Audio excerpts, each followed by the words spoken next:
വിജയ് ആരാധകരുടെ കാത്തിരിപ്പിന് വിരാമം ഇട്ടുകൊണ്ട് ചിത്രം ഇതാ തിയേറ്ററിലോട്ട് എത്താൻ പോവുകയാണ്. ഇപ്പോൾ ഏറ്റവും പുതിയ അപ്ഡേറ്റുകൾ പ്രകാരം ചിത്രത്തിന്റെ ഒരുപക്ഷെ റിലീസ് തീയതിയടക്കം പ്രഖ്യാപിക്കാനുള്ള സാധ്യതകളാണ് നമ്മൾ ഇന്നത്തെ വീഡിയോ ഭാഗത്ത് പരിശോധിക്കുന്നത്. വീഡിയോ ആദ്യമായിട്ട് കാണുന്ന സുഹൃത്തുക്കളാണെങ്കിൽ ഏറ്റവും ലേറ്റസ്റ്റ് സിനിമാ വിശേഷങ്ങൾക്കായിട്ട് ഇപ്പോൾ തന്നെ ചാനൽ സബ്സ്ക്രൈബ് ചെയ്ത് വെക്കുക.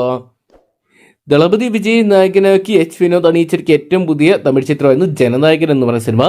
തെലുങ്കിലെ ബാലകൃഷ്ണ കേന്ദ്ര കഥാപാത്രമെടുത്തിയ ഭഗവന്ത് കേസരിയുടെ റീമേക്ക് ആയിട്ടുള്ള ചിത്രത്തിന് എന്നാൽ തമിഴ്നാട്ടിൽ പൊങ്കൽ റിലീസായിട്ട് ജനുവരി 9 റിലീസിനെത്തായിരിക്കെ ഒരുപാട് തിരിച്ചടികൾ നേരിടുകയായിരുന്നു. സെൻസർ സർട്ടിഫിക്കറ്റ് കിട്ടാത്ത സാഹചര്യത്തിൽ ചിത്രത്തിന്റെ റിലീസ് നീണ്ടു പോവുകയായിരുന്നു.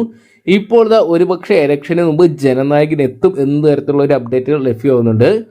ജനനായകന്റെ സെൻസർ സർട്ടിഫിക്കറ്റ് ലഭിക്കാൻ വേണ്ടി കഴിഞ്ഞ തിങ്കളാഴ്ച റിവൈസിംഗ് കമ്മിറ്റിയുടെ ഒരു ചിത്രം കാണാൻ വേണ്ടി പ്രദർശനം ഒരുക്കിയെങ്കിലും കമ്മിറ്റിയിലെ ഒരു അംഗത്തിന് ആരോഗ്യ പ്രശ്നങ്ങളെ തുടർന്ന് നീട്ടിവെക്കുകയായിരുന്നു.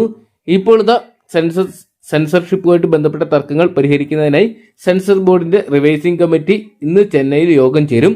പ്രശസ്ത കന്നഡ ചലച്ചിത്ര സംവിധായകനും CBFC ബോർഡ് അംഗവുമായ TS നാഗഭരണിയാണ് ഈ നിർണായക യോഗത്തിന് അധ്യക്ഷത വഹിക്കുന്നത്. എന്തൊക്കെയാണ് ഇന്ന് വിജയ് ആരാധകർക്ക് ഒരു പ്രതീക്ഷയുള്ള ദിവസമായിട്ട് മാറാനുള്ള സാധ്യതകളുണ്ട്.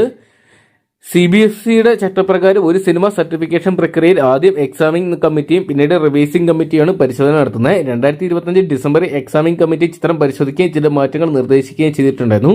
ഈ നിർദ്ദേശങ്ങൾ തങ്ങൾ നടപ്പിലാക്കിയതായിട്ട് നിർമ്മാതാക്കൾ അറിയിച്ചിരുന്നെങ്കിലും നിശ്ചയിച്ച ജനുവരി 9 ചിത്രത്തിന് റിലീസ് ചെയ്യാൻ സാധിച്ചില്ല. ഇതിനിടെ എക്സാമിംഗ് കമ്മിറ്റിയിലെ ഒരംഗം ചിത്രത്തിലെ ചില രംഗങ്ങളെക്കുറിച്ച് പരാതിപ്പെട്ടതുകൊണ്ട് CBFC തലവൻ പ്രസൂൺ ജോഷിക്ക് കത്തയച്ചതാണ് പ്രതിസന്ധി രൂക്ഷമായത്. എന്തൊക്കെയാണ് ഇന്ന് റിവൈസിംഗ് കമ്മിറ്റി ഈ സിനിമ കണ്ടതിന് ശേഷം പോസിറ്റീവായിട്ടുള്ളൊരു റെസ്പോൺസ് നേടുകയാണെങ്കിൽ ചിത്രത്തിന്റെ റിലീസ് തീയതി അടക്കം അറിയാൻ സാധ്യതയുണ്ട്. ഒരുപക്ഷെ മാർച്ച് ലാസ്റ്റോടുകൂടി തന്നെ ഇലക്ഷന് മുന്നോടിയായിട്ട് തന്നെ ജനനായകൻ തിയേറ്ററിലോട്ട് എത്തിയേക്കാം. എന്തൊക്കെയാണ് കാത്തിരിക്കാം. വിജയുടെ സിനിമാ കരിയറിലെ അവസാന ചിത്രം ബോക്സ് ഓഫീസിൽ വലിയ വിജയങ്ങൾ സ്വന്തമാക്കുമെന്നൊക്കെ അറിയാൻ വേണ്ടി അപ്പം നിങ്ങൾ എത്ര പേരാണ് ജനനായകന്റെ റിലീസിനായിട്ട് കാത്തിരിക്കുന്നതെന്ന് കമന്റ് ബോക്സിൽ പങ്കുവെക്കുക. ഏറ്റവും ലേറ്റസ്റ്റ് സിനിമാ വിശേഷങ്ങൾ അറിയാൻ വേണ്ടി ഇപ്പോൾ തന്നെ ചാനൽ സബ്സ്ക്രൈബ് ചെയ്ത് നോക്കുക.